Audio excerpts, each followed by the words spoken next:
Hi everyone, we're really pleased to have so many of you along with us this evening. So welcome to our first of these webinars about becoming an examiner for French, German and Spanish, specifically for the 2024 specification.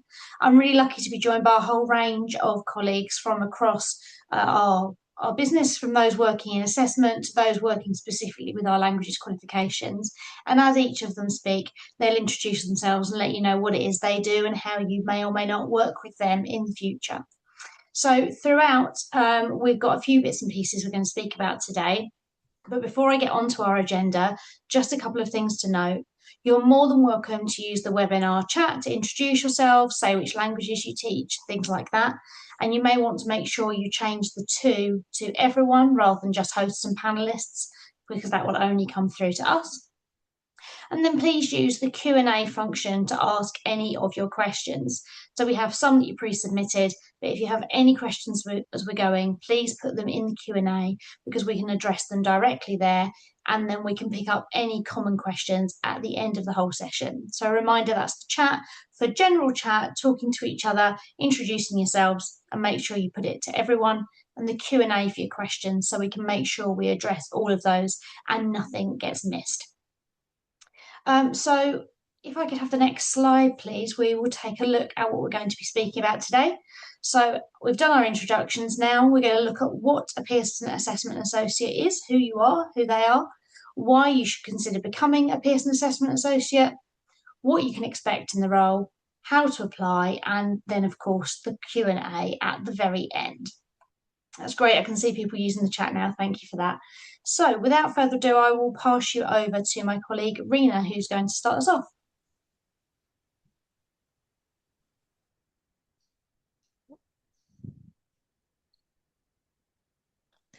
Hello, sorry about the camera.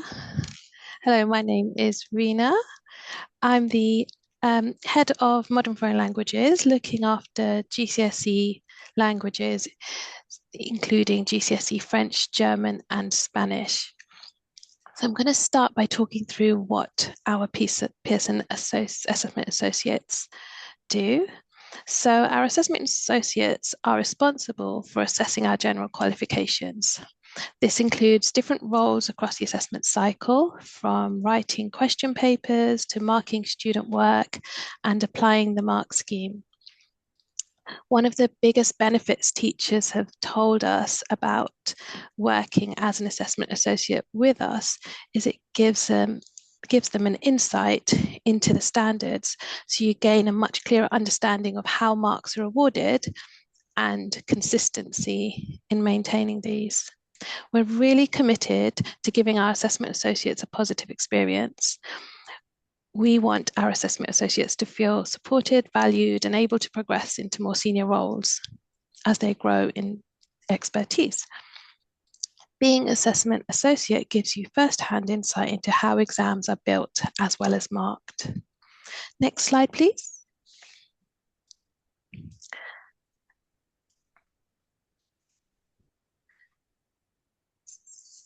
So this slide shows the different roles within assessment as an associate in working on assessments. So we have our chair of examiners, who's responsible for the standard across our specifications. So each of our languages will have one chair of examiners responsible for maintaining standards. Each paper is then managed by a principal examiner. So for GCSE modern foreign languages, that would be one principal examiner managing reading, writing, listening, and speaking. The assistant principal examiner role is an additional role where we have a large number of examiners and they are there to support the principal examiner. We have team leaders, so their responsibility is ensuring that their team of examiners all have everything they need to mark accurately. And we have our examiners who are responsible for marking accurately for the allocations they've been assigned. I'll now hand over to my colleague, Neve. Thank you.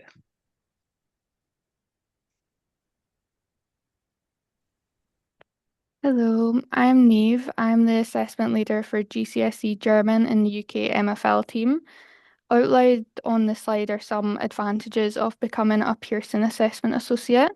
So you can support your students with specialist knowledge, you can learn more about the marking process, you can collaborate with a wider network, and you will receive access to comprehensive training and support, and also the opportunity to boost your earnings and work that fits your schedule. I'm now passing over to Chris for the next slides.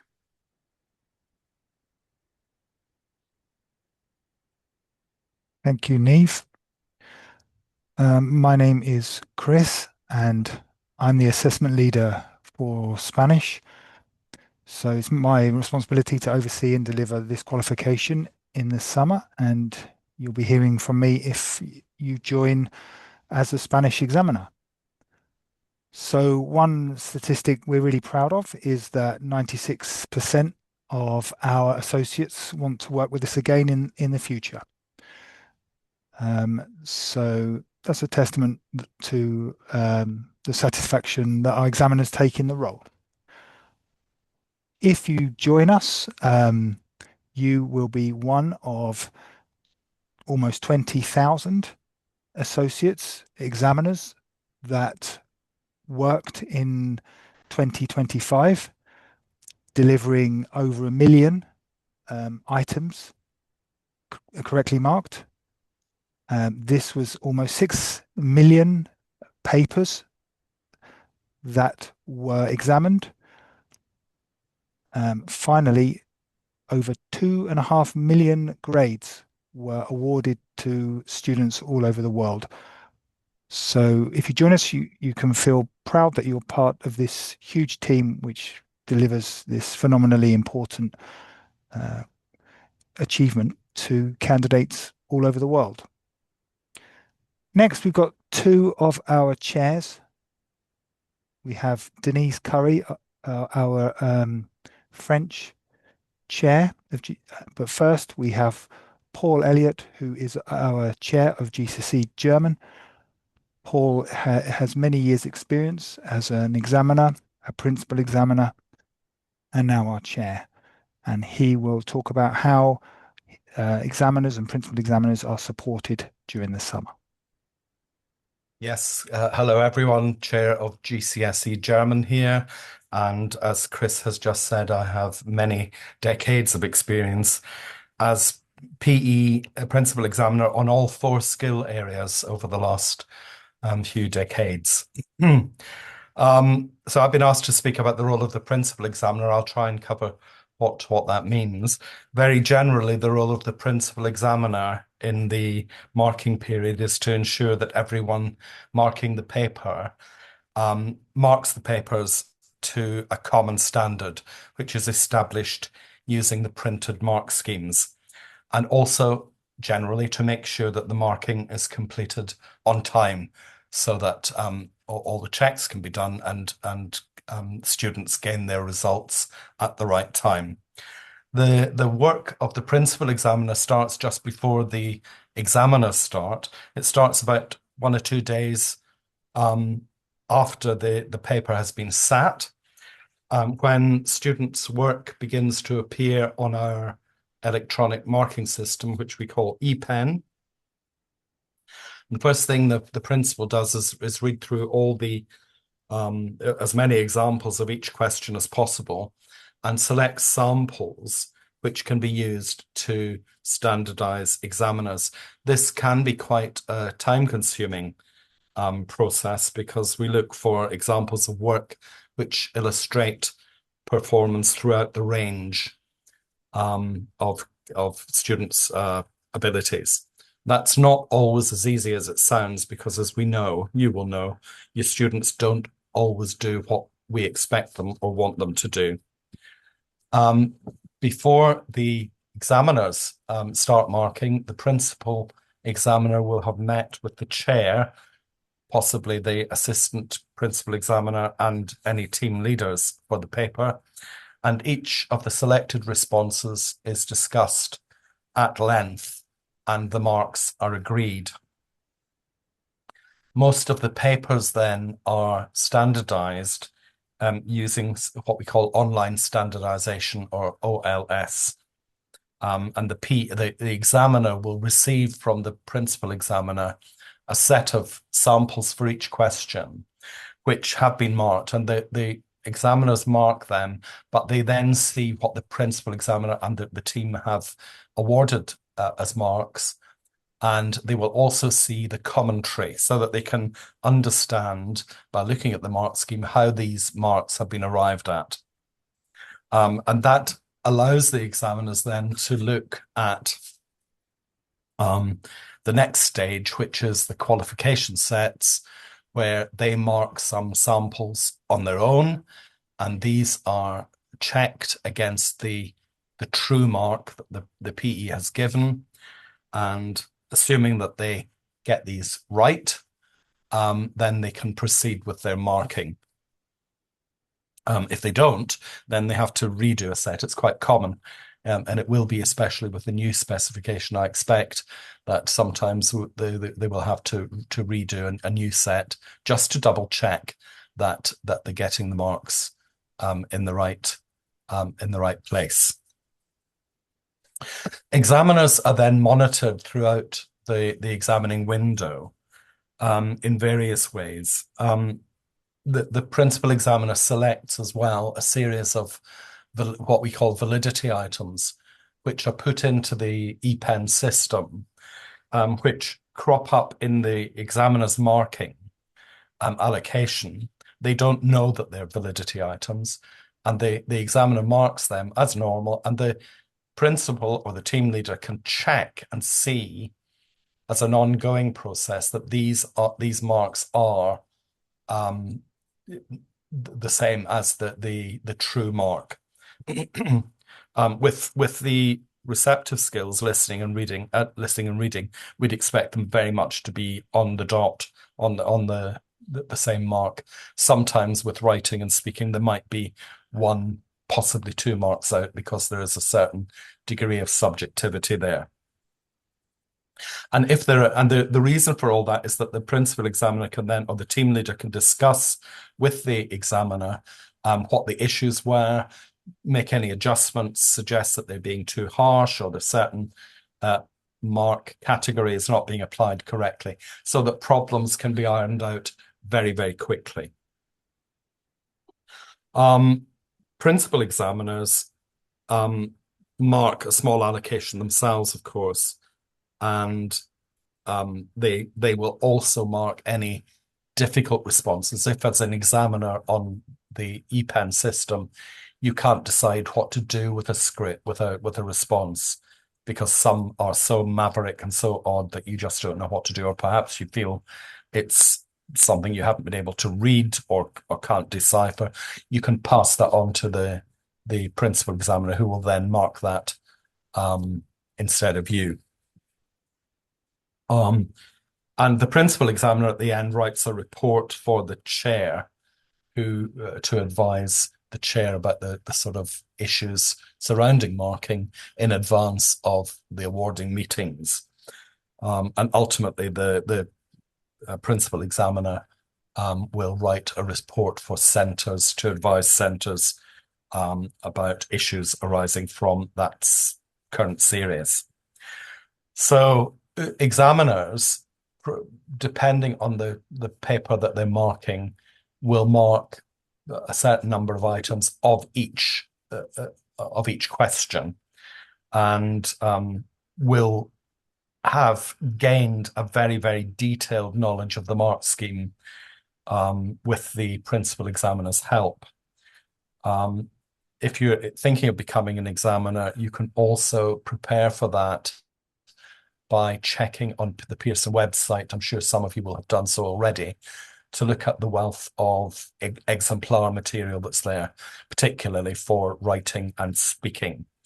And there are some good commentaries on there that explain how we are applying the mark scheme. Principal examiners, by the end, will have seen a huge number of scripts in total, and will then be able to have a very clear view of the overall standard. And at the very end of it, as far as the examiner is concerned, the principal examiner will write a short report on the examiner's performance and assess whether they're not, to what extent they were marking accurately. I think I'm going to pass on now to Denise. Thank you, Paul. Good afternoon, everyone. My name is Denise Curry, and I am Chair of Examiners for GCSE French. As Rena has said, the job of the Chair is to maintain the standard of the qualification year on year. But the question is, what does the Chair actually do during the examination period, during the summer series? So I'm going to attempt to answer that question. So I see the Chair role as sort of dividing into 3 periods. First of all, we have the marking period, then we have the awarding process that Paul mentioned, and then finally the post-results period. And the Chair is involved in all of those 3 periods. So as you know, there are 4 teams, 4 skills, each headed by a principal examiner. But the Chair has an overarching view of all 4 papers and all 4 teams, and works with each team, offering support and guidance to the principal examiner and to the team members, at the same time making sure that the standard is maintained. So Paul's talked a little bit about the meeting we have, which we call pre-standardisation, where the Chair meets together with the principal examiner, the assistant principals and the team leaders, and looks at the work that the principal has already examined from the candidates. So in this meeting, the Chair would be involved in all the decisions taken relating to the final mark scheme and to the standard of marking that is set at this meeting. And as Paul said, sometimes when the author's written the paper, they haven't thought of every possible thing that candidates come up with, because candidates do come up with very strange things at times. But sometimes we would examine that work, we would consider that answer, and as a committee, if you like, of senior examiners at that pre-standardisation meeting, we might add those, make little tweaks to the mark scheme to make sure that any answer the candidate has given that is reasonable is allowed. So the Chair here ensures that the principles of marking are followed and that the same approach is taken by all 4 PEs across the team. In the case of the speaking paper, so Paul's talked about the markers on ePen. So they would be using online standardisation, but in the case of the speaking papers, all assessment associates would come, that are marking the speaking paper, would come to an online meeting to work within their teams and learn the standard of marking of the speaking paper. And again, the Chair would attend to support the principal examiner and the senior team. So the Chair is responsible for the overview, ensuring that the same standards are being set across the 4 skills, that the approach to the marking is the same, and that the standard of marking remains consistent. The Chair would also take part in the monitoring of the marking. So for the speaking, it's like a pyramid, and obviously ePen, we've got the validity items. But so the Chair would monitor some of the P's work, who in turn monitors the assistant principals. They, in their turn, monitor the team leaders, and the team leaders monitor the associates. And the reason for that is that obviously the most important thing is that we are fair to every candidate and the standard is maintained throughout the series. So during the marking period, the Chair keeps in contact with each of the principal examiners and offers help if needed, but also checks on the progress of the marking, ensures that the milestones are being met, and that the marking is completed by the deadline set by Pearson. So following the marking's now complete, we will then move to the awarding meeting. And at the awarding meeting, we set the grade boundaries. And this involves the Chair, the 4 principal examiners, and the assessment leader. So by this time, the Chair has read the principal examiner's reports and has learned about the challenges that have come up during the series, anything in particular they need to know. And then the Chair reviews the statistically recommended boundaries with the assessment leader.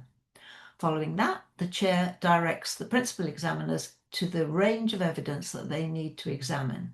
And over a period of several days, the committee, the 5 of us, will examine the evidence that we need to see whether or not we agree with the statistically recommended boundaries or we want to deviate. So we would then come together, discuss our conclusions, and finally record our decisions. And following that, the chair writes the rewarding report. So the final part of the process is after results day, the chair would take part in the reviews of marking, which involves ensuring that the candidate's script has been marked in accordance with the mark scheme and that the standard has been consistently applied. And if there were to be an appeal by a centre against a review of marking, then the chair would also be involved at this stage. So just to conclude, the chair is the person who is maintaining the standard across the years and also has an overview of the performance of all 4 teams. The chair's role is also to support each of those teams, but to ensure that the correct processes are followed, the standard of marking is maintained, and that the deadlines are met. And all of us as a team, our aim is to ensure that all the work is treated equally and fairly so that every candidate gets the result they deserve. And if you're thinking of becoming an associate, I would highly recommend it to you. As a young teacher, when I began, it really informed my teaching. And I have always enjoyed the work. You would find it very rewarding. I would say that though, wouldn't I? Okay, Rebecca, over to you.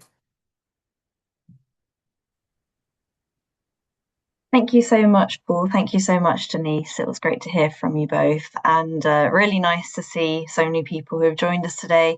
My name is Alex. I'm the Associate Communications, Engagement and Training Manager. So if you do what Denise says and do apply to be an associate, you would be hearing from me because it's my job to make sure that all of our associates have the best experience they possibly can.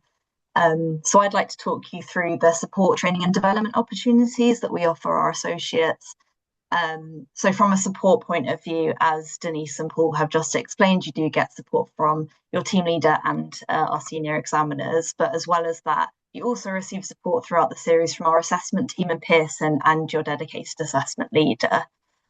Also, you will receive support from our Pearson support portal, whether that's prior to marking, during the marking period or post-marking. The support portal is always there with really helpful articles if anything were to go wrong, or you can get in contact directly with our team as well. It's a one-stop shop for all of the support that you could possibly get, and our team are there ready to help you.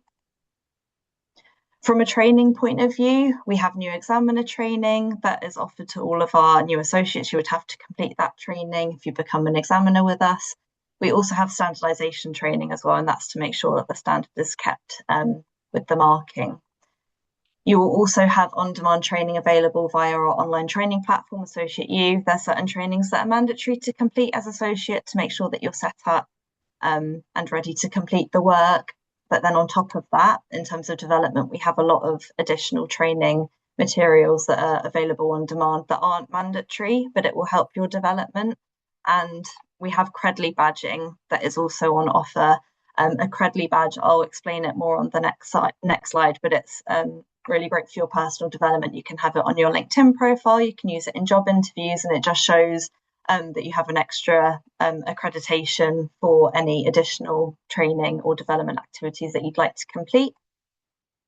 We also have the opportunity to join a focus group or work closely with us to make the associate experience better. We'd like to work with as many associates who are interested in working with us on how we can make the experience better, whether that's improving our training materials, whether that's improving our support. We're also planning various opportunities that associates can come together and network with each other. So it's quite an exciting time to be joining us as an associate if you decide you'd like to do that, because we have lots of things in the works that we'd like to do in order to better engage our associates and make the experience as great as we possibly can. So we have one badge available at the minute, which is specifically for modern foreign languages for the new specifications. So our Credly badge is the opportunity for new associates that are marking for the new specification. So it's about learning the new specification in detail, and there's a few activities to complete that would allow you to earn the badge. But once you do earn the badge, you can then, as I said, display it on your LinkedIn profile. You can use it in job interviews, and we've got some links there. So when we share the slides in the chat after and via email, you'll be able to learn more about it. And if you do decide to become an associate with you, you also have the opportunity to earn the Proactive Associate of Modern Foreign Languages Credly badge, which we'd highly encourage. So now I'm going to pass over to Kat, because if you do decide that you'd like to apply to become an associate, you'll need to go through our application journey. So Kat's going to walk you through the process now. Thank you, everyone.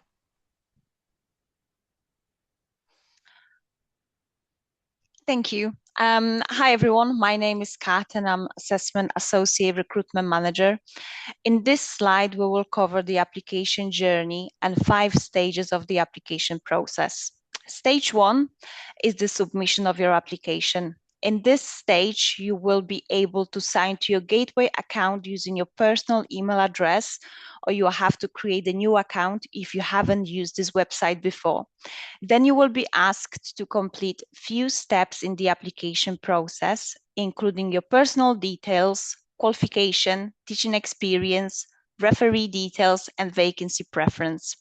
The preference section will allow you to choose your first preference and the second preference of subject and paper you would like to be considered for.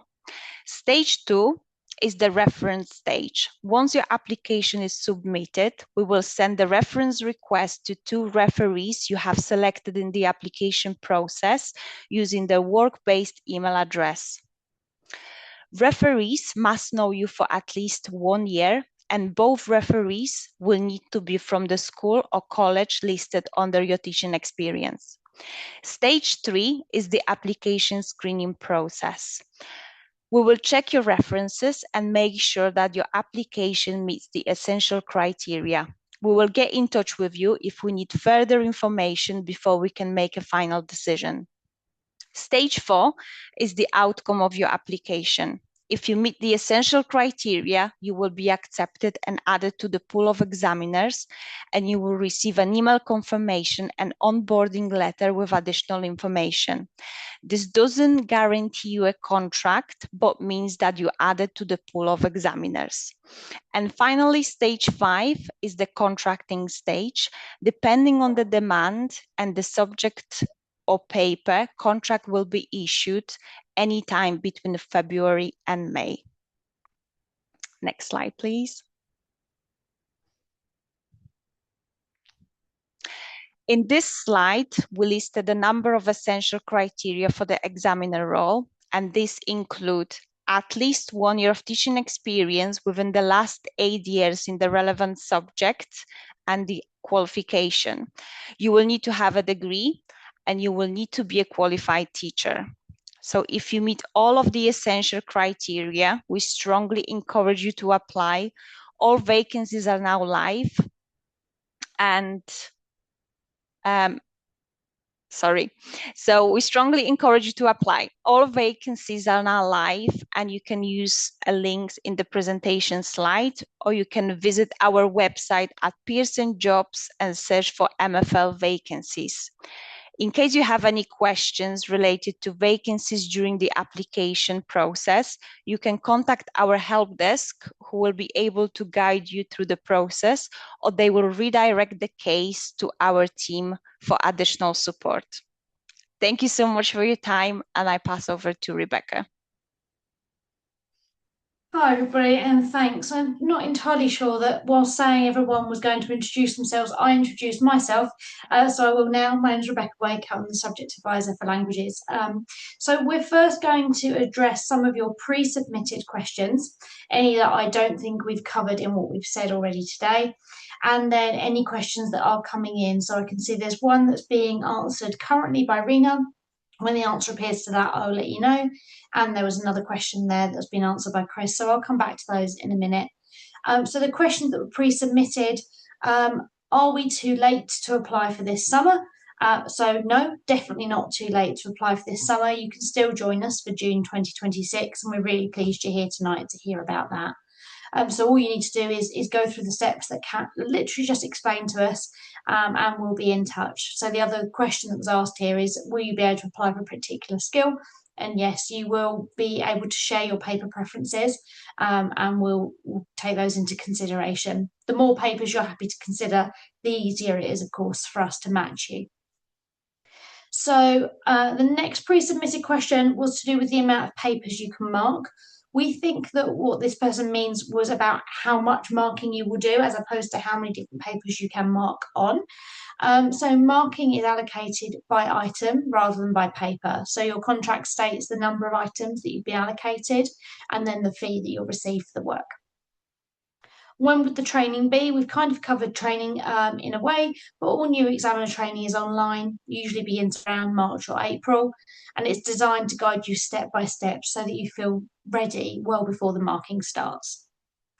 The next one was about pay. All pay rates are included in the contract, and they'll vary slightly depending on the specific paper you're marking, but you'll have all the details up front before the marking begins.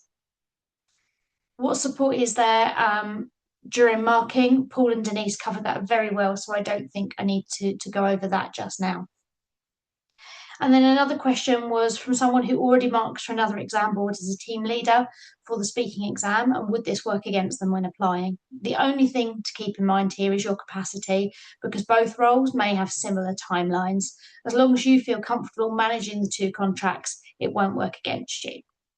So those were all the pre-submitted questions, and I can see my colleagues are well underway with answering all of the questions that are already submitted. So let's have a look and see what we've got. We had one question asking about the distinction between an assessment associate and an examiner. And the response is that the assessment associate, or an AA, is the general name for the education professionals that work with us, and an examiner is just one specific type, a chair being another one, a principal examiner being another one. Can I just check? I'm seeing a few questions appearing in the chat.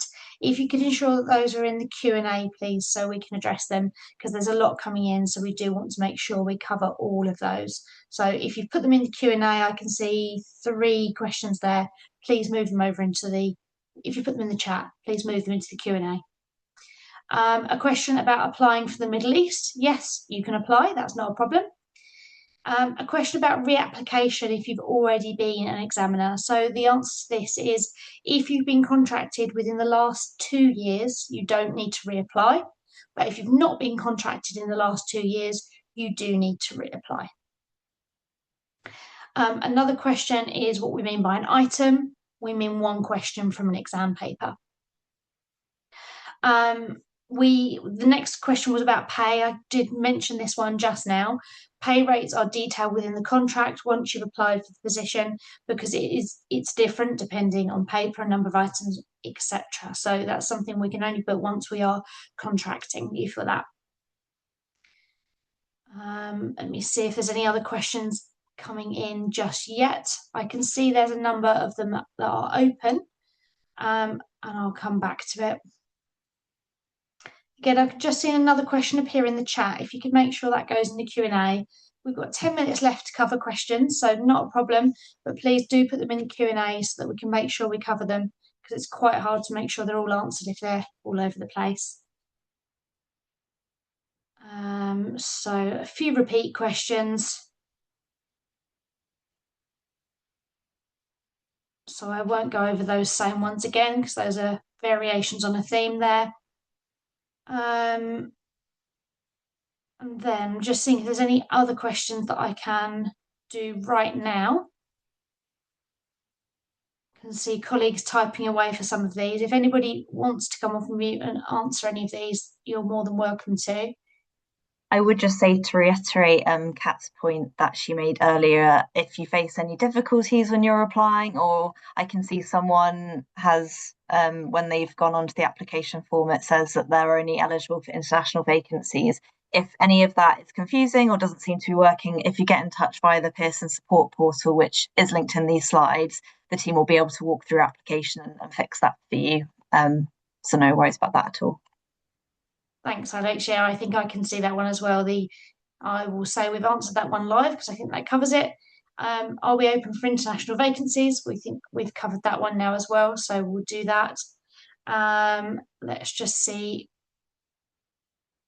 what else we have on there.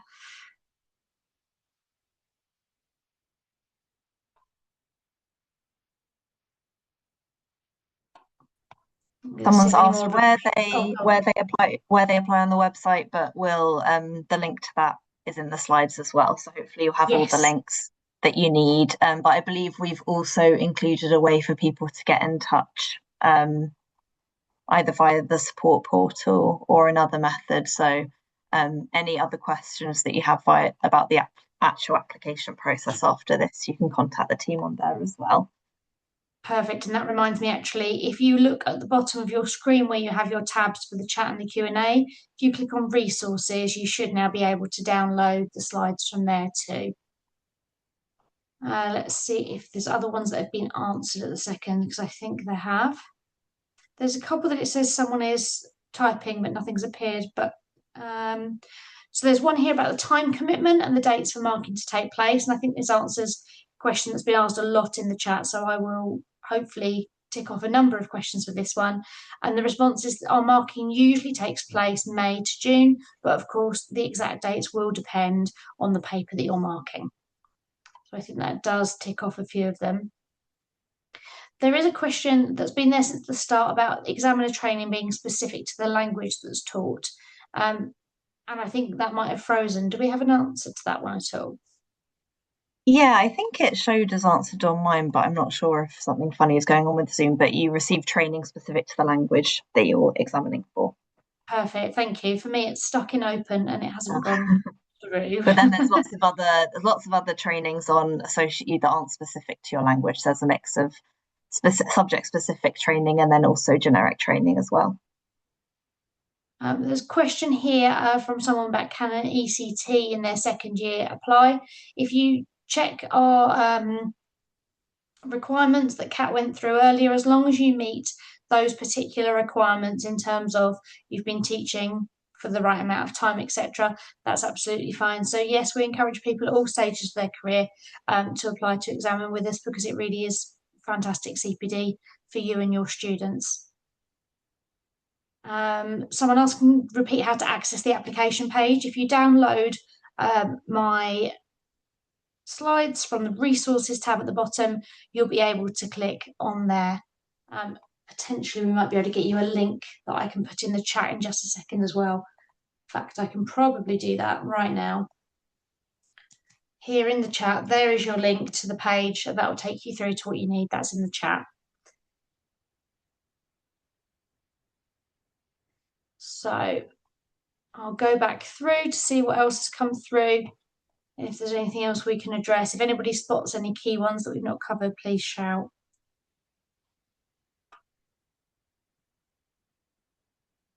There was a question here to do with which degree makes you a qualified teacher for the purposes of becoming an examiner. And Kat has got back to us on this one, and typically we accept a PGD or a QTS, but there are other certificates that we do accept. So get in touch with us if you're unsure about whether you're eligible or not. To do with the number of items that you get a contract for, this will depend on the time taken to mark, and it will depend on each paper as well. So we can't clarify exactly the minimum number of items you'd be given a contract for, because this really will depend. There's a question about someone who thinks they applied last academic year, but they haven't heard yet. So if you get in touch with us via the Pearson support portal, we can get on that right away for you. And yes, of course, when I read PGDE, that is a type of qualification, but there's also PGCE as well. So those are standard and accepted. Yes, that's not a problem. Just going to take another look. We've got 5 more minutes left to address questions, so we'll just see if there's anything else. There's a few related to how long people have to mark in and when deadlines tend to be. Is there anything we can add on that, or is that covered by what we've already said?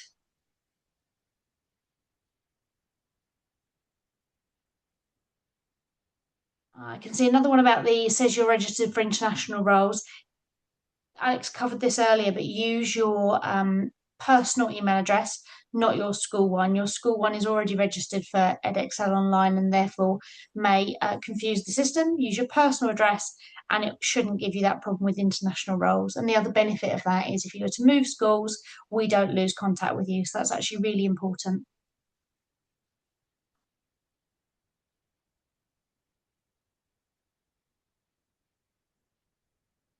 So we've got a question here, Spanish being the last exam this year, or the last languages exam, what sort of deadline would people be working to for that? If Rena or Chris might be around to support on that one, that would be really good. Yeah, I see that we have people typing in answers to those specific questions, but I think if we can give an answer to that one potentially on the webinar, that might help. Yeah. I think there's a lot in here about timescales and that kind of thing that might answer that. Can we choose which skill or paper we mark? Yes, as we mentioned earlier in the application stage, your preference, which papers you're interested in. There's a question specifically about Russian. Now, we're speaking specifically today about our French, Spanish and German qualifications, but of course you are always welcome to apply for any of our vacancies. Whilst they're not on the page that I have linked in the chat, if you go to the Pearson webpage and go to become an examiner, in fact, I may just be able to link that for you now. I'm putting it in the chat. There is the link to the general page about becoming an examiner. Oh, hi, Chris. Are you here to answer some of our timescale questions? I am. What was the question again, please? Let's see if I can find a specific one. Alex, please. I think there was something about the timescale, wasn't there? Yeah, the Spanish being the last exam, what's likely to be the deadlines for marking? Yes, so we've got this situation in Spanish where it's timetabled later than the others. So I think the listening has more time. The reading and the writing are a bit later. So obviously there is pressure to get them marked because we've got results data to have to award the qualification as well. So I think we're hoping for 3 weeks marking window for those two. Are you there? Yeah, I can hear you, Chris. You've frozen. Sorry, there's some. Okay, yeah, I'm having some tech issues. So I hope for the reading and writing, it'll be 2 to 3 weeks to mark those. But if the deadline is tight, then we increase the number of examiners that we require, and we take on as many as we can to make sure that we mark those within the deadline. Hope that answers the question. Thanks, Chris. We are approaching our final minute and we don't want to keep you for any longer than we said we would. I think generally the questions that are in the chat now are variations on themes that we have covered. But of course, if we haven't, please do get in touch. There's our support portal. There's the usual ways that you get in touch with us as part of your teaching role. I'm sure you're in touch with us in one way, shape or form. And of course, there are lots of links and further information on these slides. So please download those from the resources before you log off, and then you've got all of the links that you might need. If there's any questions that you still need answered, we will be having a quick look now to see if there's anything else. But I think generally we've finished off there and we've answered everything as necessary. So unless anybody's got anything else they want to say, I think we'll probably close there. Great. Thank you very much for giving us your time, everybody. We really appreciate it. Enjoy the rest of your evening.